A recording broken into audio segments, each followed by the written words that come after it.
யாத்ராகமம் 6ஆம் அதிகாரம் 6ஆம் வசனத்தில், யாத்ராகமம் 6ஆம் அதிகாரம் 6ஆம் வசனத்தில், நானே கர்த்தர் எகிப்தியர் உங்கள் மேல் சுமத்தின சுமைகளை நீக்கி உங்களை விடுவிப்பேன் என்று நம்முடைய முற்பிதாக்களான இஸ்ரவேலரை பற்றி தேவன் சொன்ன காரியத்தை பார்க்கிறோம். யாத்ராகமம் 6ஆம் அதிகாரம் 6ஆம் வசனத்தில், நானே கர்த்தர் எகிப்தியர் உங்கள் மேல் சுமத்தின சுமைகளை நீக்கி உங்களை விடுவிப்பேன். அப்படி சொல்லும்போது அந்த ஜனங்கள் எகிப்தில் தான் இருக்கிறார்கள். மோசே அவர்களை விடுதலை கொண்டு வரக்காக மோசையும் ஆரோனும் அங்கே இருக்கிறார்கள். ஆனால் சொன்ன காரியத்தை ஆண்டவர் செய்தாரா என்று நீங்கள் பார்த்தால், அது சங்கீதம் 81 4 6 வாசிக்கும்போது, இஸ்ரவேல் என்று சொல்லிவிட்டு அவன் தோலை சுமைக்கு விலக்கினேன் என்று ஆண்டவர் இங்கே சொன்னதாக பார்க்கிறோம். இஸ்ரவேல் மக்கள் மத்தியில் சொன்ன காரியத்தை அவர் நிறைவேற்றினதை சங்கீத புஸ்தகத்தில் அவரே சொன்னதாக நாம் பார்க்கிறோம். இந்த காலையில் நான் உங்களோடு கூட சேர்ந்து சுமையும் சுமை இன்மையும் என்ற தலைப்பில் நான் பேச போகிறேன். சுமையும் சுமை இன்மையும். அந்த இஸ்ரவேல் ஜனங்கள், அவர்கள் அங்கே 6 லட்சம் புருஷர்கள் அங்கே இருக்கிறார்கள். அதற்கு அதிகமான பிள்ளைகள் உண்டு, அதற்கு அதிகமான பெண்கள் உண்டு. அவர்கள் 70 பேராய்த்தான் யோசேப்பின் காலத்தில் எகிப்து போனார்கள் என்று நாம் பார்க்கிறோம். ஆண்டவர் அங்கே தம்முடைய ஜனங்களை வானத்தின் நட்சத்திரத்தை போல, கடற்கரை மணலை போல பெருக பண்ணினார். ஏன் இந்த பார்வோனும் எகிப்தின் ஜனங்களும் அந்த ஜனங்கள் மேலே சுமை சுமத்தினார்கள் என்றால், நாங்கள் அப்படித்தான் சுமத்துவோம், நீங்கள் அதை சுமந்து தான் ஆக வேண்டும் அப்படி சொன்னார்கள். அந்த எகிப்தியர் சுமத்தின சுமைகள் என்று சொல்லுகிறது சாதாரண சுமைகள் அல்ல, தாங்கக்கூடிய சுமைகள் அல்ல, தாங்க முடியாத சுமைகள். அப்போ ஒரு தேவன் இருந்தால், அந்த தேவன் இஸ்ரவேலுக்கு தேவன் என்று சொன்னால், இந்த ஜனங்களுடைய சுமைகளை பாராமல் இருக்கலாமா? அந்த ஜனங்கள் சுமக்கிற சுமைகளை விட்டு அவளை நீக்காமல் இருக்கலாமா? அவர்கள் சுமை சுமக்கிறதை பற்றி உணர்வுடையவர்களாக இருந்தார்கள். அந்த சுமையை எகிப்து ஜனங்கள் மாற்ற மாட்டார்கள், ஏன்டா அவங்க தானே அதை சுமத்துனாங்க. ஆனால் இந்த இஸ்ரவேல் ஜனங்கள் அந்த சுமையை அங்கே இருக்கும்போது அதை இறக்கி வைக்க முடியாது. இறக்கி வச்சா மறுபடியும் தூக்கி தலையில் வைப்பாங்க, அது சுமந்தே ஆகணும். அப்போ அவங்க முறையிட்டாங்க. அவங்க முறையிடுறதுக்கு முந்தையே ஆண்டவருக்கு தெரியும் அவங்க முறையிடுவார்கள் என்று. மோசே ஆரோனை ஆயத்தப்படுத்தி அவங்களை என்ன செய்தார்? அவன் தோலை சுமைக்கு விலக்கினார்.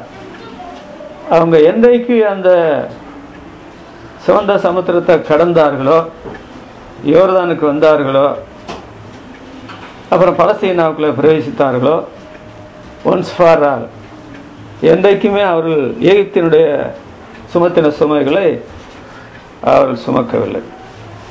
சுமையும் சுமையின்மை. இன்றைக்கு இஸ்ரவேல் ஜனங்கள் அன்றைக்கு சுமந்த சுமைகளைப் போல இவ்வளவு முன்னேற்ற காலத்திலும் சுமை சுமக்கிற மக்கள் இல்லாமல் இல்லை.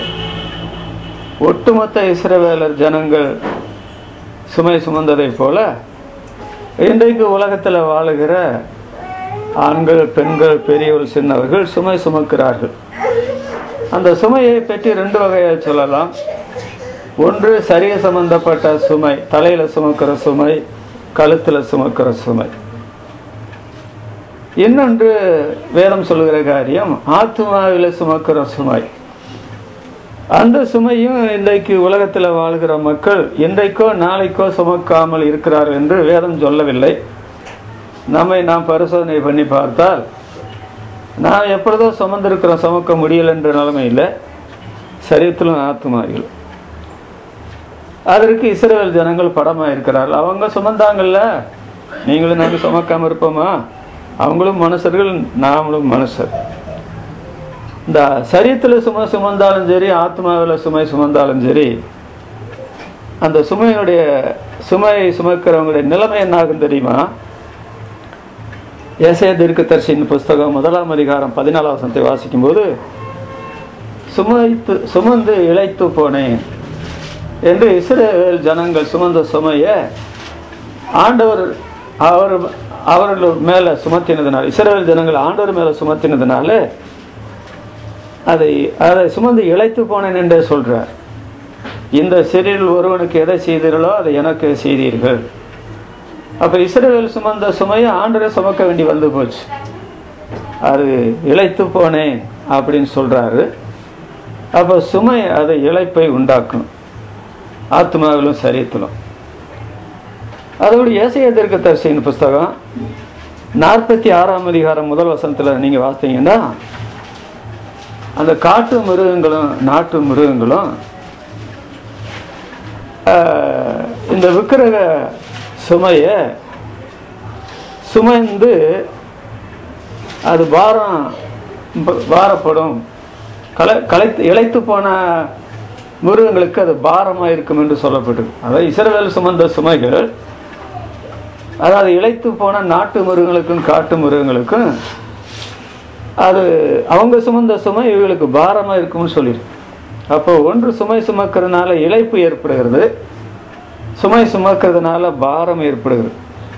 இந்த பாரம் அதிகமாகும் பொழுது புலம்பல் 5ஆம் அதிகாரம் 5ஆம் வசனத்தை நீங்க வாசித்தீங்கன்னா, பாரம் சுமந்து எங்களுடைய கழுத்து நோகிறது. ஒரே நொந்து போயிட்டாங்க இஸ்ரவேல் ஜனங்கள்.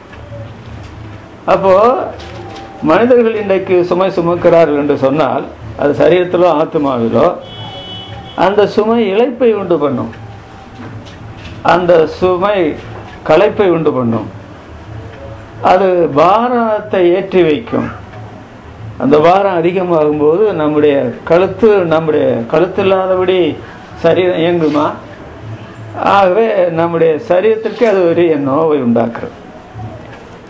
அப்போ ஒரு தேவன் இருந்தால், அந்த தேவன் இந்த ஜனங்கள் சுமக்கிற சுமையை பார்த்து அதில் உதவி செய்யாமல் இருந்தால் அந்த தெய்வம் தேவைதானா? அந்த தெய்வத்தை நம்புறதை விட நம்பாம நாத்திகனாவே வாழலாம். ஆனால் நம்முடைய வேதாகமம் ஆரம்பிக்கிற சரித்திரத்தை நீங்கள் பார்த்தால், ஆதியாகமம் 1ஆம் அதிகாரம் 1 வசனத்தில் தேவன் ஒருவர் உண்டென்று பைபிள் நிரூபிக்க பிரயாசப்படாமல் தேவன் இருக்கிறார் என்ற அஸ்திவாரத்திலே பைபிள் ஆரம்பிக்கிறது. ஒரு வீட்டுக்குள்ள ஒரு தகப்பன் இருக்கிறார், வெளியே பையன் இருக்கிறான், அப்பான்னு கூப்பிடுறான். உள்ள தகப்பனா இருக்க நான் இருக்கிறேன்னு சொன்னா, அப்பா நீங்க இருக்கிறதுக்கு ஒரு 10 ஆதாரம் சொல்லுங்க, அப்பதான் நான் நம்புவேன்னு சொன்னா, அட முட்டா பையில நான் சொல்ற சத்தம் உனக்கு கேட்கலையா அப்படின்னு தகப்பன் சொல்லுவார். எத்தனை வார்த்தைகள் அங்கே சொல்லப்பட்டிருக்கு பார்த்தீங்களா? தேவன் என்ற வார்த்தை 1-2 வசனங்கள்ல தான் அந்த வார்த்தை வரல, மற்றபடி தேவன் என்று அடிக்கடி இங்கே சொல்லப்பட்டிருக்குதான் பார்க்கும். மனித சுமைகளை சுமக்கிற சுமைகளை பார்க்கிற ஒரு தேவனும், அதிலிருந்து அவனை என்றைக்குமா விடுவிக்கிற ஒரு தேவனை வேதம் வெளிப்படுத்துகிறது. அதை விசுவாசிகள் அறிந்திருக்கிறோம், விசுவாசத்தில் வராதவர்கள் அறிந்து கொள்வது ரொம்பவே அவசரம். மனிதர்கள் என்னென்ன சுமை சுமக்கிறார்கள் என்று வேதத்தை ஆராய்ந்தால் 3 விதமான நிலைமையில மனிதர்கள் சுமை சுமக்கிறார்கள். அந்த சுமை ஆண்டவரிடத்தில் கொண்டு வரவில்லை என்றால் அந்த சுமையோடையே உலகத்தில் வாழ்ந்து அந்த சுமையோட நரகத்துக்கும் போக வேண்டும். அந்த சுமையினால அவளுக்கு இளைப்பாறுதல் இளைப்பு இருக்கு, களைப்படைவார்கள். அவருடைய வாழ்க்கையில எல்லாம் பாரமா இருக்குதே அப்படின்னு சொல்லுவாங்க. ஐயோ எங்களுடைய வாழ்க்கையை நாங்கள் நொந்து வைத்தோமே அப்படின்னு சொல்லுவாங்க. அதனாலதான் இன்றைக்கு என்றைக்கும் இல்லாத அளவுக்கு இன்றைக்கு தற்கொலைகள் சர்வசாதாரணமாக நடக்கிறது. சுமையை அவங்களால சுமக்க முடியல, அந்த சுமை யாரும் இறக்கி வைக்க மாட்டேங்கிறாங்க. சுமை சுமக்கிற ஆண்டவரை பற்றின செய்தி அவளுக்கு எட்டவில்லை. தற்கொலை தான் வாழ்க்கையினுடைய முடிவு என்று எண்ணுகிறார்கள். தற்கொலைக்கு பின்னால மோட்சத்துக்கு போக மாட்டாங்க, நரகத்துக்கு போகணுன்றது அவங்களுக்கு தெரியல. மனித சுமக்கிற சுமைகள் என்ன, அதை குறித்து வேதத்தில் நாம் பார்க்கலாம். உழைப்பு மனிதனுக்கு ஒரு சுமையாகும். வேதத்தில் சொல்லப்பட்டுகிற காரியம், உழைப்பு கடவுள் சாயலில் படைக்கப்பட்ட மனிதனுக்கு ஒரு சுமையாகும். ஏதேன் தோட்டத்தில் இன்னும் ஆதாம் பாவம் செய்யவில்லை, ஏவாள் பாவம் செய்யவில்லை. ஆனால் நீங்கள் இந்த தோட்டத்தை பண்படுத்துங்கள், காத்துக்கொள்ளுங்கள் என்று சொன்னார். பண்படுத்துறது காத்துக்கொள்வது ராத்திரியில் அல்ல, அது மிருகங்கள் நடமாடுகிற நேரம். பகலில தான் மனிதர்கள் அதை பண்படுத்த வேண்டும், காத்துக்கொள்ள வேண்டும்.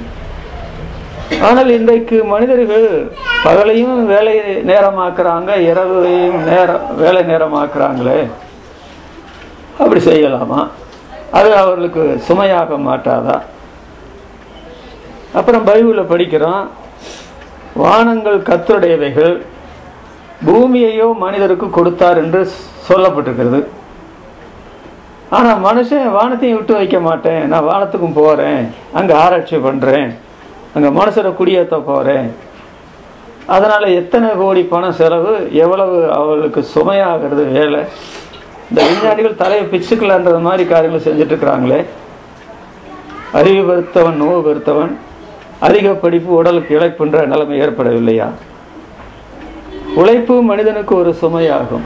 உழைங்க, அளவுக்கு மிஞ்சினா அமிர்தம் நஞ்சுன்னு சொல்றது இந்த விஷயத்துல கூட உண்மை அல்லவா? உழைப்பு விஷயத்துல யாத்திராகமோ 2ஆம் அதிகாரம் 11ஆம் வசனத்துல மோசே தன்னுடைய சகோதரர் சுமை சுமக்கிறதை பார்த்தான் என்று எழுதி.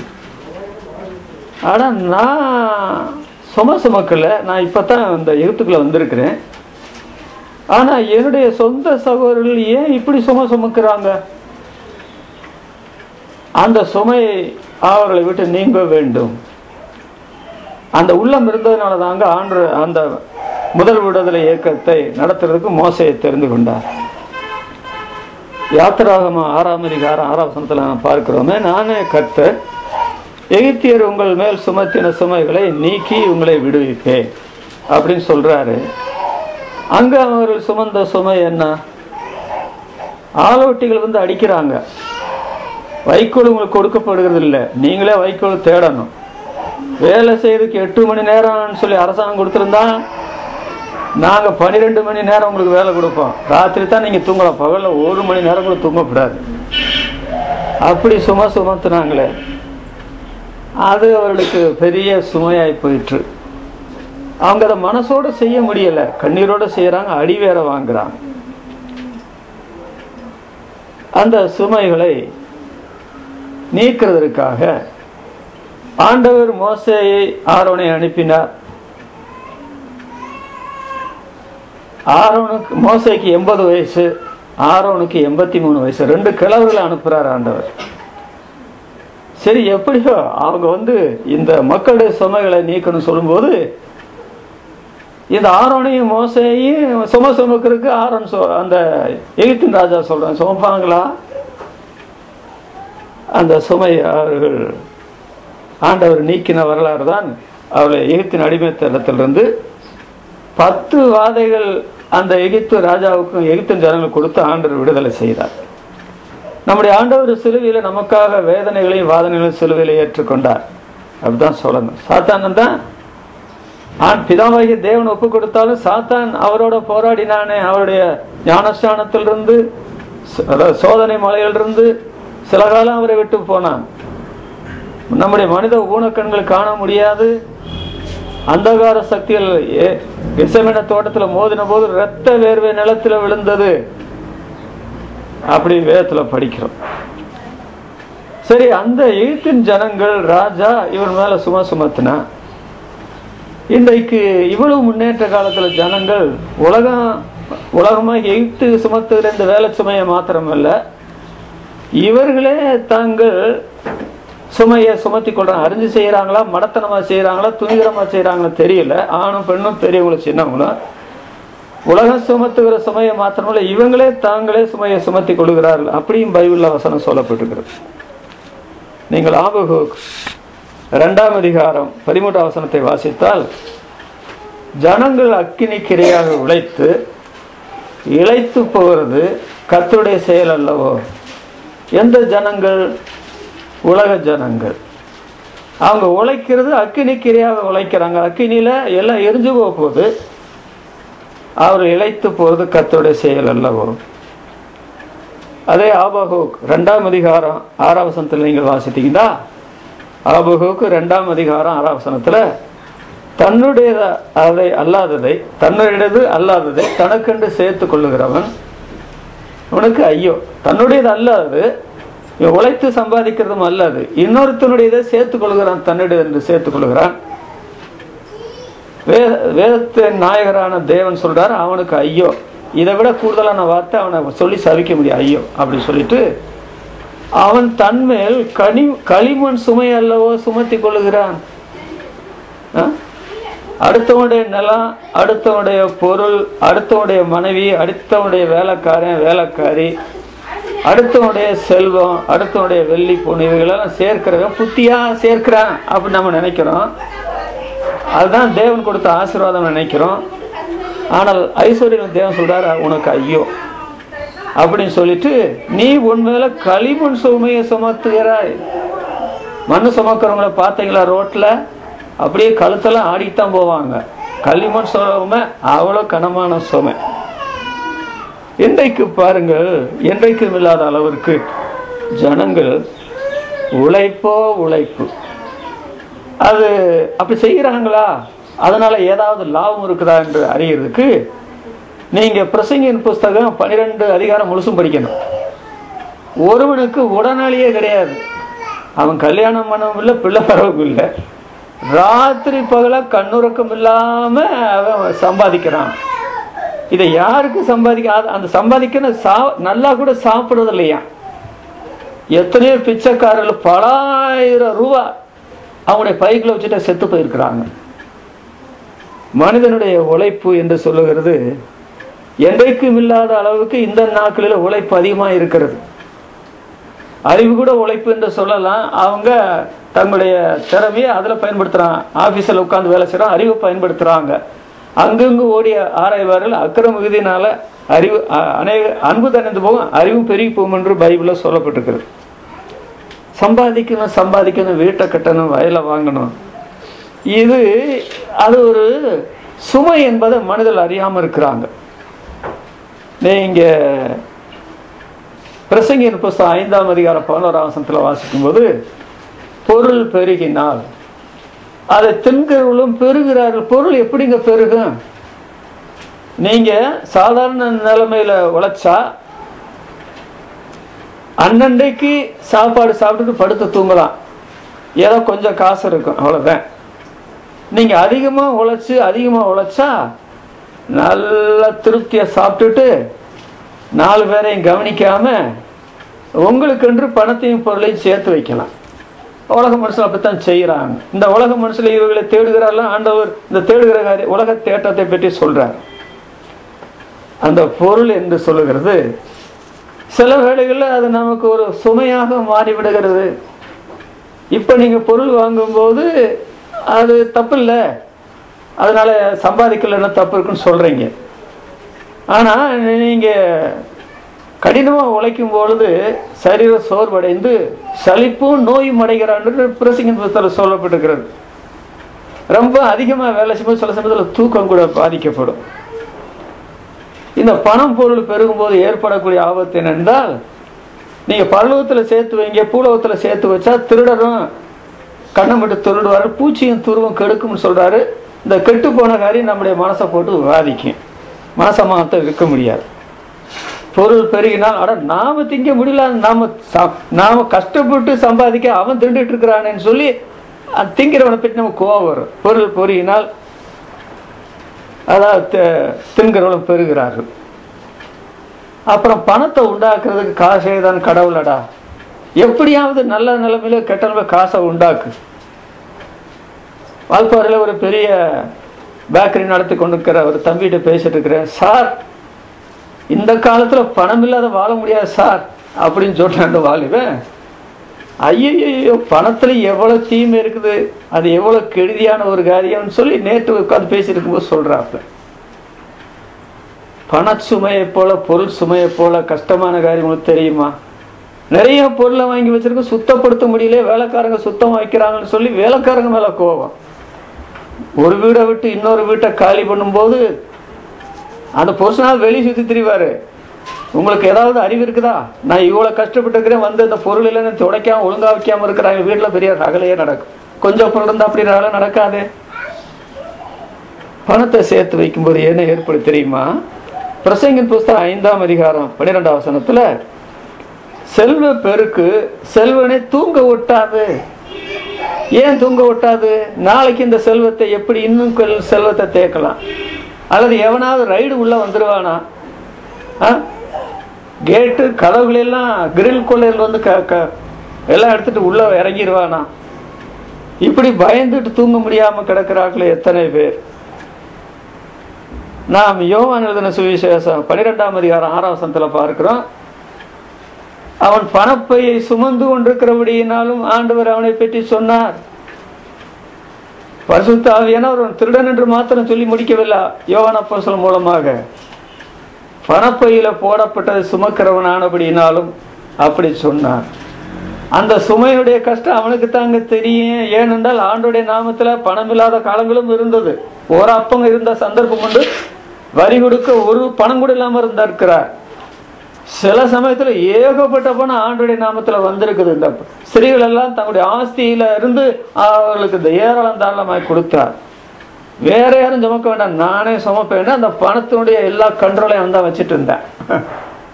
கடைசியில் பார்த்தீங்களா அவருடைய முடிவு என்னாச்சுன்னு சொல்லி ட்ரெயின்ல கூட போட்டிருக்கிறாங்களே, லெஸ் லக்கேஜ் மோர் கம்ஃபர்டபுள். குறைந்த பயணம் பொருட்கள் பயணத்தை இனிதாக்கும். மார்த்தாள் வீட்டுக்கு ஆண்டவர் போயிருந்த பொழுது அவதான் ஏற்றுக்கொண்டார்கள் என்று பைபிள் சொல்லுகிறது. சும்மா இருக்க வேண்டாமா? ஆண்டவர் என்ன சாப்பாடு கேட்டாரா? சாப்பாடு இல்லைன்னா கூட அவர் கவலைப்பட மாட்டார். அல்லது வெறும் ரசம் வச்சு கொடுத்தா கூட, என்ன இந்த அம்மா அந்த வீட்டில் வந்த போது வெறும் ரசத்தை வச்சு கொடுக்குது, ஏன்னா அந்த குடும்பம் தரத்திர குடும்பம், அந்த ரசமாவது வச்சு கொடுத்தாங்களே ஆண்டவர் சோத்திரம் கூட பண்ணியிருப்பார். அதான் அங்கே நடந்த காரியம் தெரியுமா? மாத்தாலே நீ அநேக காரியங்களை குறித்து கவலைப்பட்டு கலங்குகிறாய். தேவையானது ஒன்றே, அந்த கலக்கம் யாருக்கு இல்லை? மரியாளுக்கு இல்லை இல்ல? அதை அப்படி தூக்கி போட்டுட்டு அவங்க ஆண்டுடைய வார்த்தையை கேட்டுக்கொண்டிருந்தாங்கல்ல. இந்த பணம் பொருளினால் ஏற்படுகிற கெதி கேடு தெரியுமா? அது ஆபிரகாமும் லோத்துவும் வைத்திருந்த பொருள்கள், மிருகராசிகள் அந்த பூமி தாங்கக்கூடாது இருந்தது. அதனாலதாங்க அவங்க 2 பேரும் ஒத்து போக முடியாம பிரிஞ்சு போக வேண்டிய சூழ்நிலை ஏற்பட்டது. அதனால வேலை சுமை. நீங்க எதுக்கு அதிகமா வேலை செய்யறீங்க? பொருளை எதுக்கு அதிகமா சேர்க்கறீங்க? பணத்தை எதுக்கு அதிகமா சேர்க்கறீங்க? அது சுமை அல்லவா? அந்த ஜனங்கள் அதை தவிச்சாங்க. ஒருவேளை இன்றைக்கு அந்த தவிப்பு இல்லாமல் இருக்கலாம். இது அதிகமாகும் போது கண்டிப்பா தவிக்க வேண்டிய சூழ்நிலை ஏற்படும். கடைசியில் ஆண்டவரே இந்த சுமை என்னை விட்டு நீங்கணும் அப்படி சொன்னா, நீங்க உங்களால நீக்க முடியாது. உங்க மனைவி அதை நீக்க முடியாது, உங்க புருஷனை நீக்க முடியாது, உங்களுடைய பிள்ளைகளை அதை நீக்க முடியாது. நீக்கக்கூடிய ஒரே ஆண்டவர் இயேசுதான் நீக்க முடியும். அவர் என்ன சொல்லுகிறார்? மத்தேயு 11:28, வருத்தப்பட்டு பார சுமக்கிறவர்களே நீங்கள் எல்லாரும் இடத்துல வாருங்கள், நான் உங்களுக்கு இளைப்பால் தருவேன். அவரிடத்துல வந்து விட்டால் எதை அந்த சுமையை குறை, எதுக்கு அதிகமா சுமையை ஏத்துற? நீ இவ்வளவு வேலை செய்தா போதும், இவ்வளவு பணம் சம்பாரிச்சா போதும், இவ்வளவு பொருள் சேர்த்தா போதும். இந்த சுமை சுமக்கிற காரியத்துல நாம் அறிந்து கொள்ள வேண்டிய காரியம், ஏன் பிரயாசப்படுறோம்? பணத்தை சேர்க்கிறோம், பொருளை சேர்க்கிறோம், வேலை செய்யறோம்னு சொன்னா அதற்கு ஒரு நோக்கம் இருக்கணும். அதுல கர்த்தருடைய ஒத்தாசை இருக்கு. நோக்கம் இல்லை, கர்த்தருடைய ஒத்தாசை இல்லைன்னா அது உங்களுக்கு பாரமா தான் போகும். அது ஒரு சுமையாத்தான் இருக்கும். நீங்க நிம்மதியா இருக்க முடியாது, சந்தோஷமா இருக்க முடியாது. அதனாலதான் ஆண்டவர் வருத்தப்பட்டு பார சுமக்கிறவர்களே நீங்கள் எல்லாரும் இடத்துல வாருங்கள். உழைப்பு மனிதனுக்கு ஒரு சுமையாகும். சில சமயத்துல ஊழியம் கூட சுமையா இருக்கலாம். ஆனா அப்படி சுமக்க வேணும் என்ற அவசரம் இல்லை. எந்த சுமையா இருந்தாலும் சரி, ஆண்டவரிடத்துல வாருங்கள். ஆண்டவர் சுமையை நீக்குவார். தேவகுமாரன் உங்களுக்கு புத்தி சொல்லி கொடுப்பார். இனிமே நீ அளவான ஊழி செய்தா போதும், அளவான வேலை செய்தா போதும், அளவான பணம் சம்பாதிச்சா போதும், அளவான பொருள் சம்பாதிச்சா போதும். இப்படித்தான் சொல்றாங்க. இந்த வேலை செய்யற காரியத்திலும் பொருள் சேர்க்கிற பணம் சேர்க்கிற காரியத்திலும் அவசியம், அத்தியாவசியம், அனாவசியம். ஒன்று அவசியம், நம்ம வீட்டுக்கு சில காரியங்கள் அவசியம். அத்தியாவசியம், இப்ப சிலிண்டர்லாம் வேணும் இல்லையா, அது அத்தியாவசியம். அனாவசியம் சொன்னா ஒரு உலகத்துல பழமொழி சொல்லுவாங்க, குளிக்கிறது பன்னீர் கொப்பளிக்கிறது, அப்படி ஏதோ ஒரு பழமொழி சொல்லுவாங்க. அதாவது ஜனங்கள் மத்தியில தாங்கள் ரொம்ப சிறந்தவர்களா, 4 பேரை விட நல்லவங்களா காண்பிக்கிறதுக்காக பணம் சம்பாதிக்கணும், பொருள் சம்பாதிக்கணும், வேலை செய்யணும்னு நினைக்கிறோம். அப்படி செய்யாதீங்க. நம்முடைய ஜீவியத்துல எந்த பாரமும் நம்ம சுமக்காத அளவுல நம்ம நடந்து கொள்ளும். இந்த ஜனங்கள் ஒருவேளை 70 பேரை எகிப்துக்கு கொண்டு போகும் பொழுது யோசேப்பு, ஐயோ ஒருவேளை இந்த ஜனங்கள் எதிர்காலத்துல சுமை சுமக்க வேண்டி வந்துருமோன்னு அவர் யோசித்திருந்தா இந்த ஜனங்களுக்கு போயிருக்கவே வேண்டாம், இந்த மாதிரி அவங்க சுமந்திருக்க வேண்டாம்.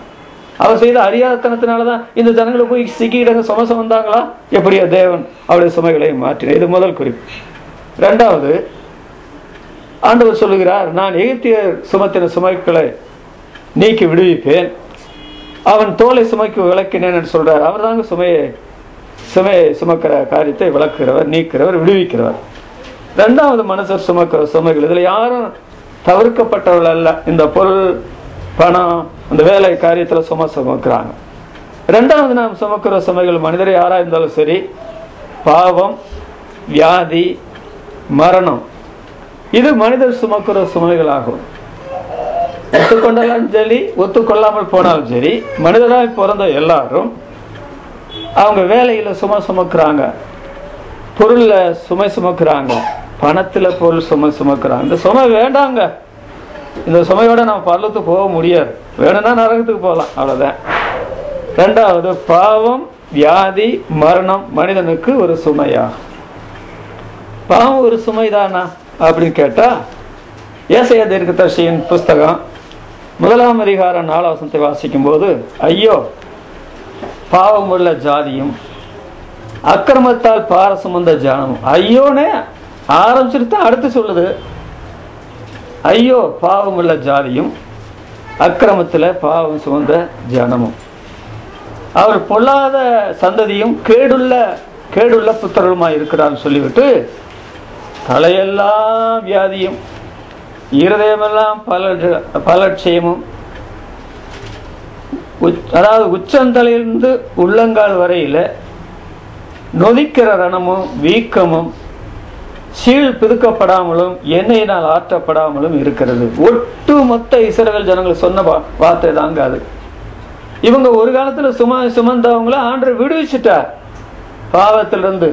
அந்த ஆட்டுக்குட்டி அடிக்கப்பட்டு வாசல் நிலைக்காலில் சட்டத்திலும் பூசப்பட்ட போது விடுதலை அடைந்த மக்கள் இப்ப பாவ பாரத்தை சுமக்கிறாங்க. ஐயோ பாவமுள்ள ஜாதியும் அக்கிரமத்தால பார சுமந்த ஜனம் அவருடைய சரீரம் முழுசும் அவருடைய ஆத்மா முழுதும் பாதிக்கப்பட்டு பார சுமக்குள்ள இருக்கிறார்களே. இதை உணர்ந்த ஆண்டவர் பழைய ஏற்பாட்டில் இருந்த மக்களுக்கும் புதிய ஏற்பாட்டில் இருக்கிற மக்களுக்கும், அப்படித்தான் எபிரேயர் கிருபத்தில் விளக்கம் சொல்லுகிறது, ஆண்டவர் மரிக்கவில்லை என்றால் பழைய ஏற்பாட்டில் இருக்கிறவங்களுக்கும் விமோசனம் கிடையாது, அந்த சுமையோட சாக வேண்டியது. நிரந்தரமாக அவருடைய சுமையை அவர்களை விட்டு அகற்றுகிறார், அது சிலுவை மரணத்தின் மூலமாக. 1 பேதுரு 2ஆம் அதிகாரம் 24ஆம் வசனத்துல, நாம் பாவங்களுக்கு செத்து நீதிக்கு பிழைத்திருக்கும்படிக்கு இயேசுதாமே தமது சரீரத்துல நம்முடைய பாவங்களை சுமந்தார். ஆண்டவர் இயேசு நம்முடைய பாவத்தை சுமக்கவில்லை என்றால் நாம பாவம் சுமந்தே சாக வேண்டியதுதான். ஐயோ பாவமுள்ள ஜாதியும் அக்கிரமத்துல சுமந்த ஜனமும் என்ற நிலைமை நமக்கு ஏற்படுமே. சங்கீதம் 38 நாளை நான் வாசிக்கும் போது அங்க பார்த்தீர்களா, என் அக்கிரமங்கள் என் தலைக்கு மேலாக பெருகி, தாவீது ராஜா தான் சொல்லுகிறார், என்னுடைய அக்கிரமங்கள் என் தலைக்கு மேலாக பெருகி, தலைக்கு மேலே போயிருச்சு பாவம் பெருகி, அது என்னால தாங்க கூடாத பாரமாயிற்று. இது வேற யாரோ செய்த பாவத்தை தாங்க முடியாத பாரமாயிற்றுன்னு சொல்லல, நான் செய்த பாவம், சின்ன பிள்ளையிலிருந்து இன்னைக்கு வரைக்கும் நான் செய்த பாவம் அது என் தலைக்கு மேலாக பெருகி என்னால தாங்க கூடாத சுமையாயிற்று, பாரமாயிற்று என்று சொல்றாரு. எத்தனை பரிதாபம் அது. சங்கீதம் 65:3 வாசிக்கும் போது, அக்கிரம விஷயங்கள், நல்ல விஷயங்கள் அல்ல, அக்கிரம விஷயங்கள் என் மேல் கீழல்ல, என் மேல் மிஞ்சி வல்லமை கொண்டது. இப்ப நான் அதற்கு அடிமையா இருக்கிறேன், என்னால ஒன்றும் செய்ய முடியல அப்படி சொல்லிட்டு எங்கள் மீறுதல்களை நிவர்த்தியாக்கினீர். எங்கள் மீறுதல்கள் என்று தாவீது ராஜா தன்னையும் அடைக்க இஸ்ரவேல் ஜனங்களை சேர்த்து சொல்லுகிறார். எங்கள் மீறுதல்களை நிவர்த்தியாக்கினீர். மீறுதல் ஏதேன் தோட்டத்தில் நடந்த காரியம். ஆனா இப்ப இருக்கிற ஜனங்கள் அந்த மீறுதல் அவங்க மேல வந்துருச்சு.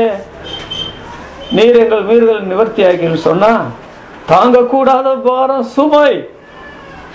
நான் மாத்திரமல்ல, ஒட்டுமொத்த இஸ்ரவேல் ஜனங்களையும் ஆண்டவரே நீர் நிவர்த்தியாக்கினீர் என்று சொல்லி தாவீது ராஜா சொன்ன காரியத்தை பார்த்தீர்களா? வேற யாரு இந்த அக்கிரம விஷயம் வல்லமை கொள்ளும் பொழுது விடுவிக்க முடியும்?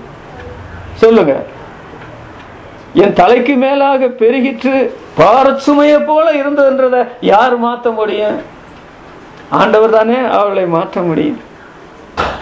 சங்கீதம் 32:5 வாசிக்கும் போது அங்க பாருங்கள், அவர் என்ன சொல்லுகிறார்? அதாவது என்னுடைய மீறுதல்களை மறைக்காமல் உமக்கு அறிக்கையிடுவேன் என்றேன்.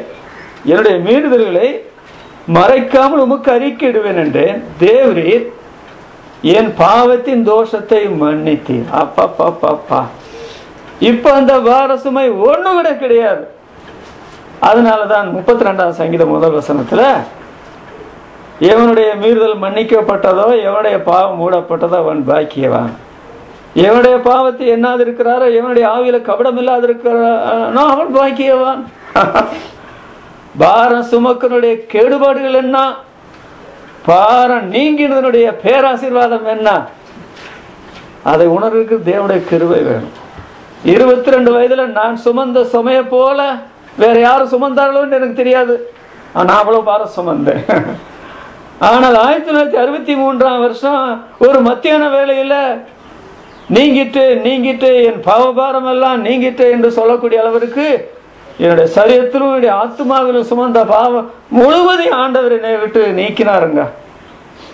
ஏனென்றால் அவர் சிலுவையில என் பாரத்தை சுமந்தவர் அல்லவா? அவர் தாமே நமது பாவங்களை சிலுவையின் மேல் சுமந்தார். நீங்க பாவத்தை குறித்து லேசா எண்ணாதீங்க. அந்த பாவம் பாரமற்றது என்று நீங்க நினைக்காதீங்க. அந்த பாவம் கூடிக்கொண்டே போகிறது. வயதாக ஆக பாவம் கூடுகிறது. அது மிஞ்சி உங்களை வல்லமை கொள்ளும். பார சுமைய போல ஆயிரம். வீட்டை விட்டு வெளியே போக முடியாது. யார் முகத்திலையும் முகம் கொடுத்து பேச முடியாது. ஒன்று இந்த பாவத்தோடு பாவபாரத்தோடு நான் அழிகிறதா, இந்த பாவபாரத்தோடு நான் விடுதலை அடைகிறதா? அப்படி கதறுகிற பிள்ளைகளை உண்டு, வாலிபர் உண்டு, குடும்பஸ்தர் உண்டு, வயதுல மூத்தவர்கள் கூட உண்டு. பாவபாரம் கொடுமையான பாரம். அதை ஆண்டவர் சுமந்து கொண்டு போகும் பொழுதுதான் அவர் கீழே விழுந்து இன்னொரு வந்து அந்த பாரத்தை தூக்க வேண்டியதாயிற்று. என்றாலும் அந்த பாரத்தை சுமந்து சிலுவையில் ஆண்டவர் மரித்தார், நம்முடைய பாவ பாரத்தை நீக்க. இரண்டாவது மனிதன் சுமக்கிற பாரம் வியாதி பாரத்தை சுமக்கிறான். அதாவது நோய் இல்லாத வாழ்வு விரும்புறது இயல்பு. ஆனால் பாவம் இருக்கிற இடத்துல கண்டிப்பா நோயும் இருக்குதுங்க. பாவம் இல்லை என்றால் நோய் இல்லை, நோய் இல்லை என்றால் பாவம் இல்லை. மார்க் எழுதின சுவிசேஷம் 2ஆம் அதிகாரம் 3ஆம் வசனத்துல திமிர்வாதக்காரனை 4 பேர் சுமந்து கொண்டு வர்றாங்களே, அவனுக்கு வியாதி வரலைன்னா அந்த 4 பேர் அவங்களை ஏன் சுமக்கணும்? சுமந்து கொண்டு வந்தார்கள். அந்த தலபாரம், இருதய பாரம் அப்படின்னு சொல்றோமே, சுமை. சில வேளைகள் அது ரொம்ப பயங்கரமா இருக்கும். அவன் கிராதியிலிருந்து விழுந்தான், கடைசியில் அவன் அந்த வியாதியில செத்து போனான்னு ஒரு ராஜா பற்றி வாசிக்கிறோம். ஒருவனுக்கு காலிலே வீக்கம் வந்தது, வர வர உக்கிரகமாகி அதிலேயே மறிச்சு போனான்னு தான் வருது. எசேக்கியேல் யோபுவின் புஸ்தகம் 33ஆம் அதிகாரத்தை படிச்சு பாருங்க. அகோர நோவினாலே அவன் தண்டிக்கப்படுகிறான், அவனுடைய எலும்புகள் துளைக்கப்பட்டு. பலமுறை அவனுடைய வாழ்க்கையில தேவன் அதை நடப்பிக்கிறார். பாதாளத்திலிருந்து பரலோகத்தை பார்க்கும்படி நான் நோயுடைய கொடுமையில கூட ஆண்டவரை தேடி இருக்கிறேன். அதற்காக நான் ஆண்டவரை நம்பி இருக்கிறேன். பாவத்தை போலவே நோயும் கொடூரமான ஒன்று. அதனாலதான் ஆண்டவர் கொடுமையான வியாதிசரை கூட ஆண்டவர் சுகப்படுத்தினார் என்ற வரலாறு வருது. மார்க் எழுதின சுவிசேஷம் 6ஆம் அதிகாரம் 55ஆம் வசனத்துல நீங்க பாத்தீங்கன்னா, அங்கே ஆண்டவர் வந்துட்டாருன்னு சொன்ன உடனே ஜனங்கள் ஓடி திரிகிறாங்க. எதுக்கு ஓடுறாங்க? இலவசம் கொடுக்கிற அந்த பொருளை வாங்க ஓடுனாங்க நீங்க நினைக்கிறீங்க? இல்லங்க, ஆண்டவர் சுகமாக்குறவ. இந்த வியாதிசரில் மருத்துவத்தில் கொண்டு போனா லட்ச லட்சமா கேட்பான், கொடுக்க முடியாது, காத்து கிடக்கணும். இவர் இலவசமா சுகமாக்குறாரு. ஓடி திருந்து சுமந்து கொண்டு வந்தார்கள் பிணியாளிகளை. சுமக்கிறத பற்றி அவன் கவலைப்படலை. இவங்களை சுமக்க வேண்டி வந்து போச்சு, இந்த தாயாரையும் தகப்பனாரையும் மாமனாரையும் மச்சானையும் சுமக்க வேண்டி வந்து போச்சுன்னு அவங்க கவலைப்படலை. அவங்க சுமந்து கொண்டு வந்தார்கள். இயேசுநாதரை தொட்ட எல்லாரும் சுகமடைந்தார்கள் என்று எழுதப்பட்டிருக்கிறது. வியாதி நமக்கும் சுமை, மற்றவர்களுக்கும் சுமை. அப்போஸ்தலர் 3ஆம் அதிகாரம் 2ஆம் வசனத்துல அங்க பிறவிலிருந்தே ஒரு சப்பானி அவனை தினசரி சுமந்து கொண்டு வர்றாங்க. அவங்களுடைய உறவினர் அந்த அலங்கார வாசலண்டில் கொண்டு வந்து வைக்கிறாங்க. பாத்தீங்களா? அவன் சப்பானியா இல்லாமல் இருந்தா அவனை நேரம் சுமந்துட்டு வரணுமா? அதுக்கு நேரம் எடுத்து சுமந்துட்டு வர்றாங்களே. நோய் நமக்கும் பாரத்தை ஏற்றி வைக்கிறது, சுமையை ஏற்றி வைக்கிறது. மற்றவர்களுக்கும் ஒரு சுமையாக மாறி நம்மளை சுமந்துட்டு போக வேண்டிய அவசரம் ஏற்படுது. பாத்தீங்களா? இந்த சுமையை யார் மாத்துகிறது? மத்தேயு எழுதின சுவிசேஷம் 8ஆம் அதிகாரம் 17ஆம் வசனத்தை வாசிக்கும் போது ஏசாயா தீர்க்கதரிசியில சொல்லப்பட்ட அந்த காரியத்தை அங்கே மத்தேயு எடுத்து எழுதுகிறார். அவர் நம்முடைய பலவீனங்களை ஏற்றுக்கொண்டு நம்முடைய நோய்களை சுமந்தார். இயேசுநாதர். நான் ரட்சிக்கப்பட தீர்மானித்த போது அதற்கு முந்தியில் உள்ள காலங்கள் ஏகப்பட்ட வியாதி உள்ளவனாயிருந்தேன். எந்த வியாதியை டாக்டர்ல சொல்லி எந்த மருந்து என்ன சாப்பிடுறது, ஐயோ. ஆனால் ஆண்டவர் ஒன்றன் பின் ஒன்றாய் இந்த மலங்காட்டு கொண்டு வந்ததுல ஆண்டருக்கு அதுக்கு ஒரு நோக்கம். இந்த கிளைமேட்னால சில வியாதி இல்லாமலே போயிடுச்சு. சில வியாதிகள் ஜபத்தினால சரியானது. இந்த வியாதி பாரத்தை கூட ஆண்டவர் நீக்க முடியுங்க. 3வது மரண பாரம். அது கூட பாரம் தான். காலமெல்லாம் மரண பயத்துக்குள்ள இருந்தவர்கள் திடீரென்று விழிப்பு வந்துடும். செத்து போயிட்டா நான் என்ன பண்ணுவேன்? நடந்துட்டே போயிட்டு இருப்பான், ஐயோ நான் செத்து போயிட்டா என்ன பண்றேன்? அந்த எண்ணம் திடீர்னு வந்துடும். காலமெல்லாம் மரண பயம் மனிதனுக்கு இருக்கிறது. அதனாலதான் பிள்ளைகள் மாம்சத்தை இரத்தத்தை உடையவர்களாக இருக்க ஆண்டவர் அவர்களை போல மாம்சத்தை இரத்தத்தை உடையவராகி காலமெல்லாம் மரண பயத்திருக்கிறவர்களை விடுவிக்கும்படி மரணத்துக்கு அதிகாரியான பிசாசானவனை தம்முடைய மரணத்தினால ஆண்டவர் அழித்தார். அப்படி எரியும். லூக்கா எழுதின சுவிசேஷம் 7ஆம் அதிகாரம் 14ஆம் வசனத்துல வாசிக்கும் போது அங்கே நாயின் ஊர் விதவையினுடைய மகனை செத்து அடக்கம் பண்ணப்படுறதுக்காக கொண்டு வர்றாங்க. ஆண்டவர் அங்கே வந்து பையனை சிறு வாலிபனை எழுந்துட்டு சொல்லும்போது பாடையை சுமந்தவர்கள் நின்றார்கள் என்று எழுதியிருக்கு. பாடையை சுமந்தவர்கள் நின்றார்கள். அப்போ இவன் சாகாம இருந்திருந்தா இவனை பாடையில வச்சு தூக்கிட்டு வரணுமா?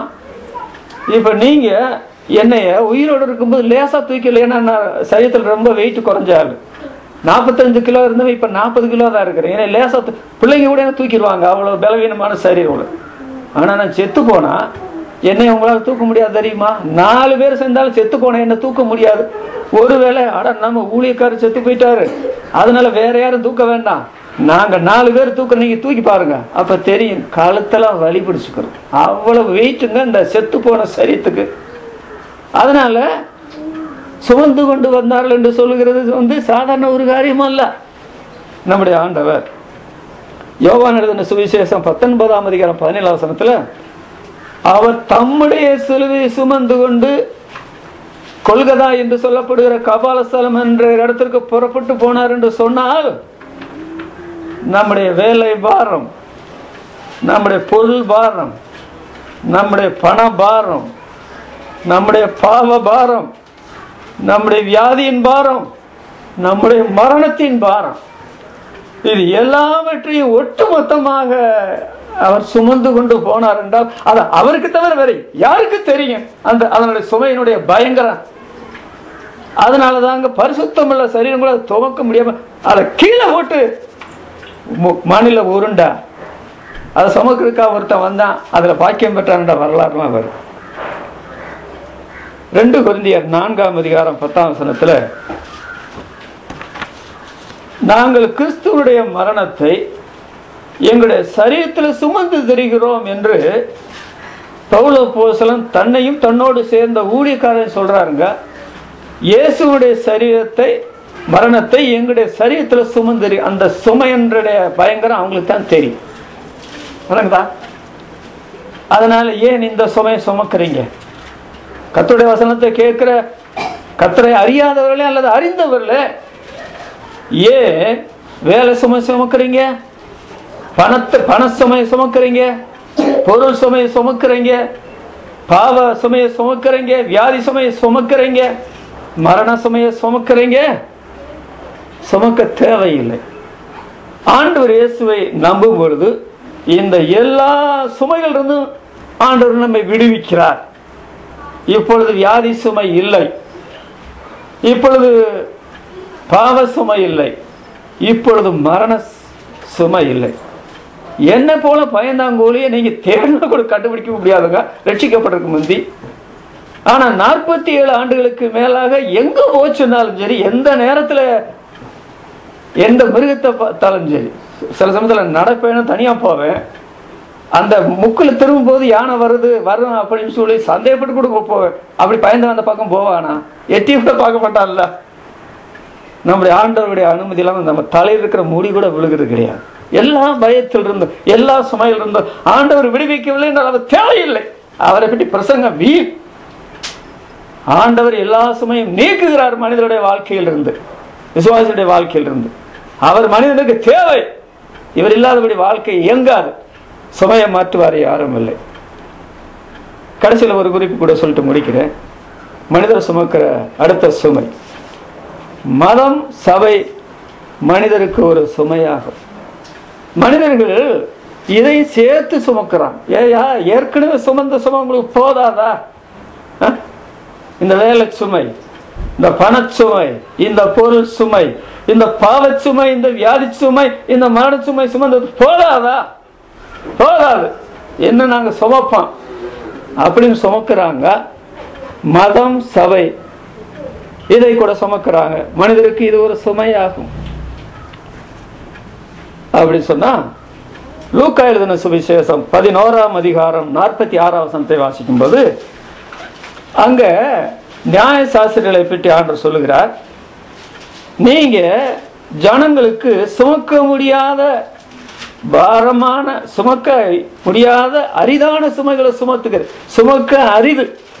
இவங்களுக்கே தெரியும், அந்த சுமத்தும் போது சுமக்கிறதுக்கு அரிதுன்னு தெரியும். சுமங்க, மதத்துக்குள்ள வந்தீங்க இல்ல, கடவுள் எல்லாம் இருக்கிற நபிகளை சுமங்க அப்படின்னு சொல்லிட்டு இவங்க தங்களுடைய ஒரு விரலினாலும் அவைகளை தொட மாட்டார்கள். எப்படி ஜனங்களை ஏமாத்தி வஞ்சிக்கிறாங்க பாரு.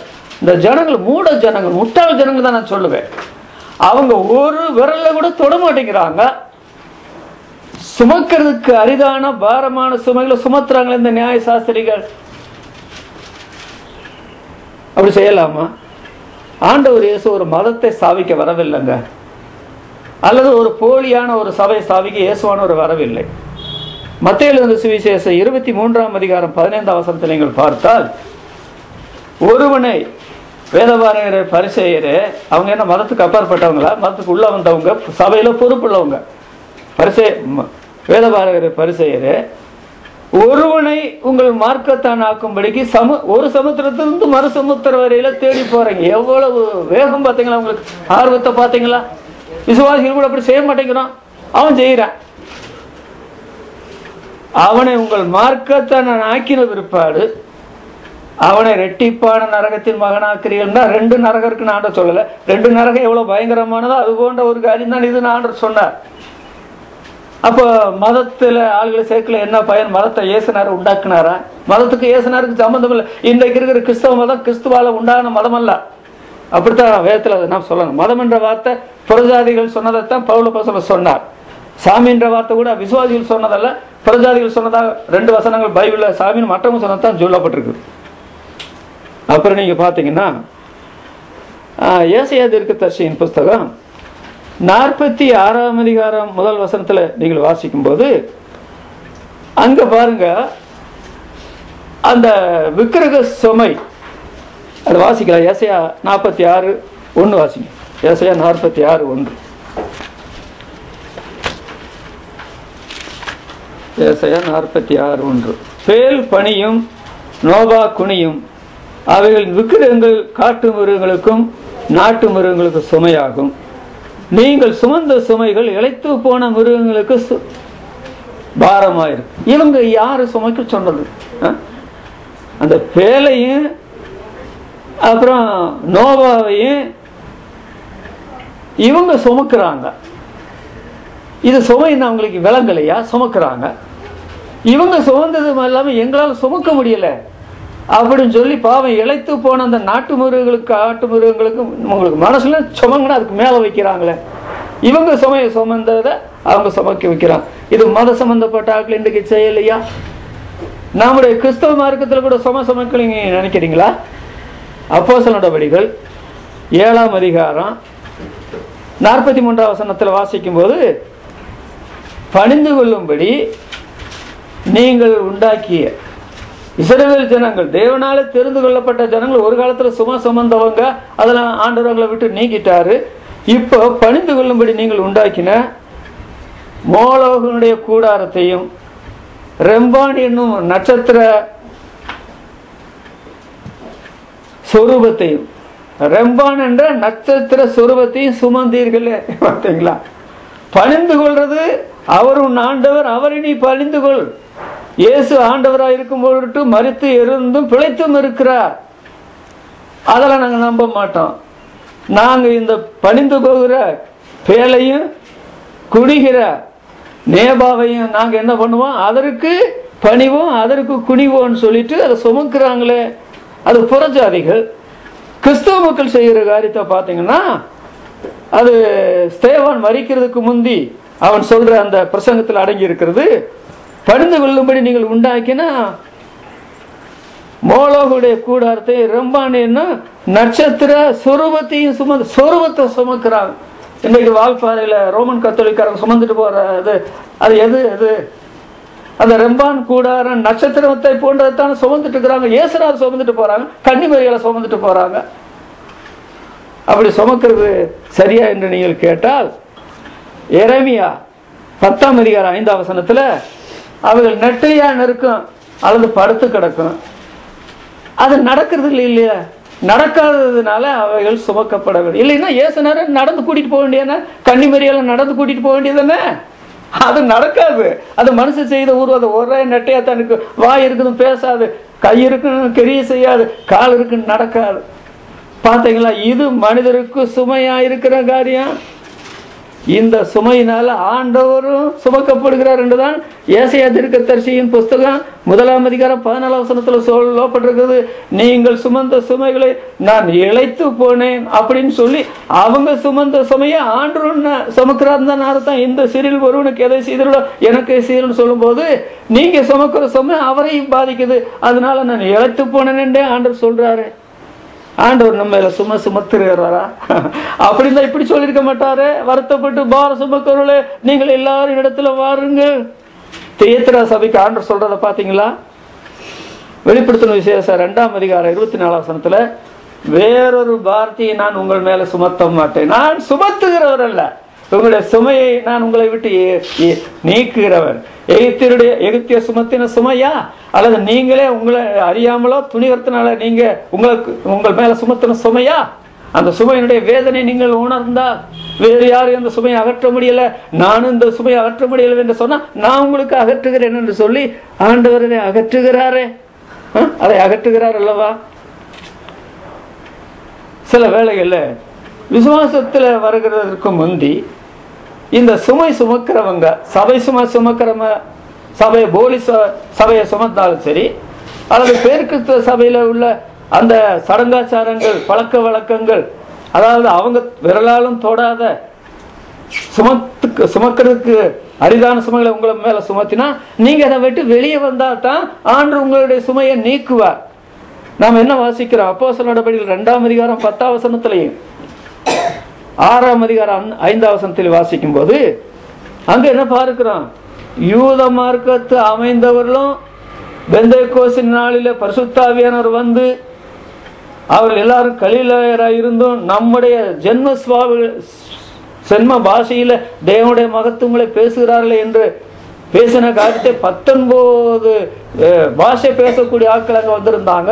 அதுல யூத மார்க்கத்தில் அமைந்தவனும் அதை கேட்டுக்கொண்டிருந்தாங்க. ஒன்ஸ் ஃபார் ஆல் யூத மார்க்கத்தை விட்டு போட்டு அவங்க என்ன செய்தாங்க? கிறிஸ்துவ விசுவாசத்துல வந்தாங்க பலரும். 6ஆம் அதிகாரம் 5ஆம் வசனத்துல அதுல ஒரு முக்கியமானவன் யூத மார்க்கத்து அமைந்தவனான நிக்கோலா. அவனை பந்தி விசாரணை, விதவைகளுடைய பந்தி விசாரணை செய்கிற 7 பேர்ல ஒருவனாக அவனையும் தெரிந்து கொண்டாங்க. அந்த நிக்கோலாவை அவன் விசுவாசத்தினாலும் ஞானத்தினாலும் பரிசுத்தாவினால் நிறைந்தவனா இருந்தான் என்று எழுதப்பட்டிருக்கிறது.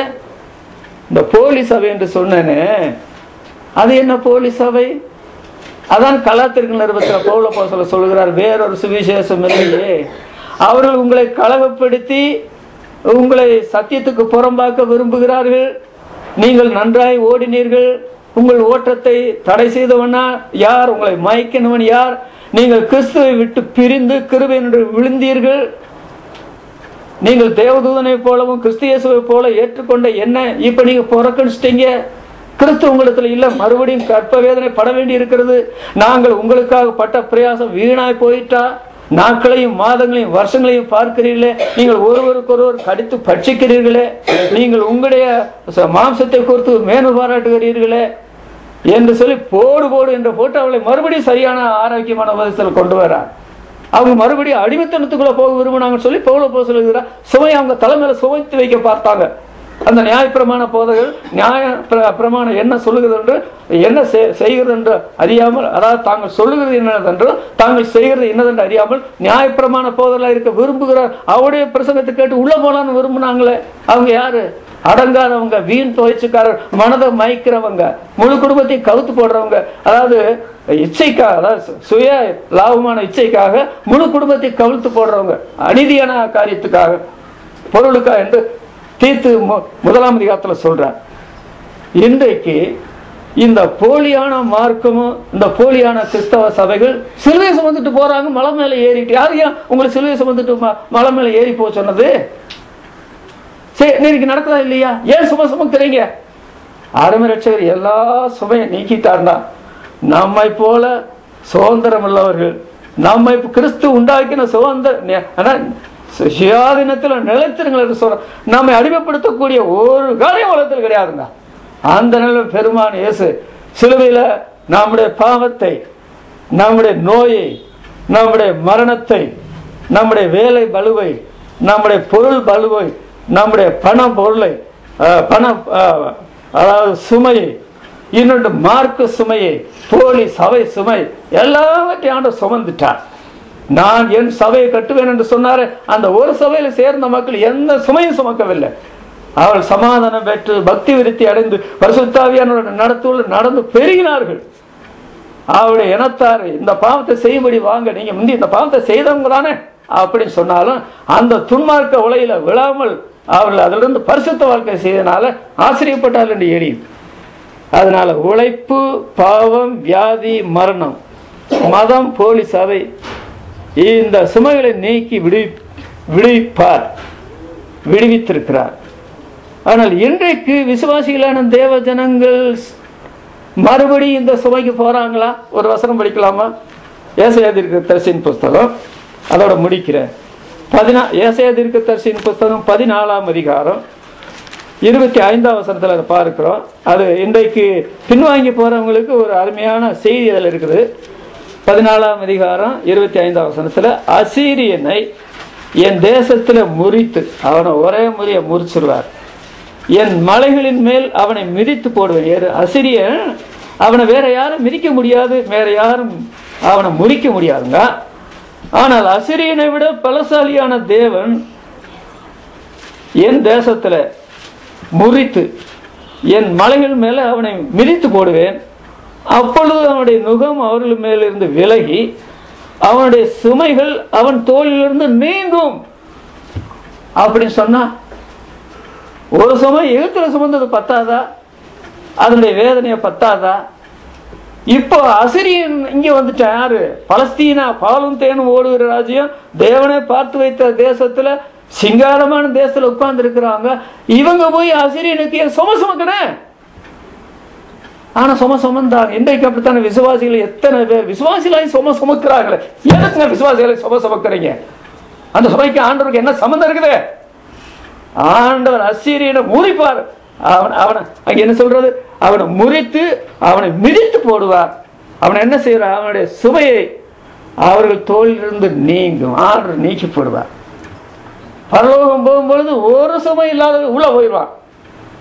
அதனால இது ரொம்ப அவசியமான செய்தி. இந்த நாம் பேசின செய்தி எல்லா சபைகளையும் எல்லா செய்திகளையும் போட சுமையும் சுமையின்மை. இன்றைக்கு வசனம் கேட்டுட்டு சுமையோட போக போறீங்களா? இந்த சுமையை இந்த சபைக்குள்ள இறக்கி வச்சுட்டு வெளியே போறீங்களா? அதான் ஒரு கேள்வி. அதென்ன?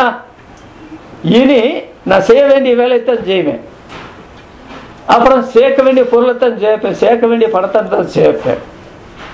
பாவம் பாரத்துக்கு நான் அனுமதிக்க மாட்டேன். வியாதி வர்றதுக்கு எதுவும் நடந்துக்கிற மாட்டேன். மரணம் ஆண்டவர் என்னை விசுவாசிக்கணும், மரித்தால் பிழைப்பான்னு சொல்லியிருக்கிறார். அப்புறம் மதத்துக்கும் போலி சபைக்கு எனக்கு எந்த விதமான ஈடுபாடு நான் வைக்க மாட்டேன்னு சொல்லிட்டீங்கன்னா போகும்போது ஒரு பாரம் இல்லாமலே நீங்க போயிடலாம். மறுபடியும் இந்த உலகத்துல பல வேலை இனஜன பந்துக்கள் வேலை அது இதெல்லாம் செய்யும் பொழுது அடிக்கடி அப்போஸ்தல காலங்கள் அப்போஸ்தலர் 2:42 போல நீங்க செய்யாம தான் இருக்கிறோம். அப்போஸ்தலர் உபதேசம் அந்நிய அப்பம் ஜெபம் தரித்து உபவாசம் ஜெபம் இதெல்லாம் தரித்திருக்காதனால இந்த ஆசிரியனை போன்ற ஆட்களுக்கு மறுபடியும் நாம் அடிக்கப்பட வேண்டிய சூழலை வரும். அப்படி இருந்தாலும் அதிகப்பட்டு போக வேண்டாம். பிள்ளைகளே, பாவம் செய்யாதபடிக்கு உங்களுக்கு எழுதுகிறேன். ஒருவன் பாவம் செய்வான், ஆனால் நீதிபரராக இருக்கிற இயேசு கிறிஸ்து நமக்காக பரிந்து பேசுகிறார். எபிரேயர் 10:25 சொல்லப்பட்டிருக்கிறது. தமது மூலமாய் தேவனிடத்துல சேருவர்களுக்கு, அதாவது முற்றுமுடிய ரட்சிக்க அவர் வல்லவராயிருக்கிறார். அவர் ஜீவனோடு இருக்கிறனால என்று எழுதப்பட்டிருக்கு. அதனால சுமையும் சுமையின்மையும் நாம் ஜெபிக்கலாம். எங்கள் அன்புள்ள பரிசுத்த பிதாவே, இந்த கர்த்தருடைய நாளின் மதிய நேரத்துக்கான நாளுமை துதிக்கிறோம். தாகமுள்ளவன் மேல் தண்ணீரையும் என் வறண்ட நிலத்தின் மேல் என் ஆறுகளையும் ஊற்றுவேன் என்றேன். இன்றைக்கு தாகமுள்ள நிலைமையில் நம்முடைய மக்கள் வந்ததுனால நமது வசனத்தை தாராளமாய் கொடுத்தீரோ என்று நாங்கள் நினைக்க வேண்டியது. கர்த்தாவே, மனிதர்கள் பார சுமக்கிறவர்களாய் இருக்கிறார்கள். ஆனால் மனிதனை உண்டாக்கின தேவன் பாரத்தை நீக்கிறவராய் இருக்கிறார். மனிதன் தன்னுடைய பாவ பார சுமையை, அவனை அழுத்துகிற சுமைகளை உணர்வான் என்றால் எந்த சுமையும் ஆண்டவர் விடுவிக்கிறார். அதற்காக அவர் சிலுவை மரணத்தில் மரித்தார் என்றுதான் முழு வேதாகமத்தில் சொல்லப்பட்ட சத்தியம்.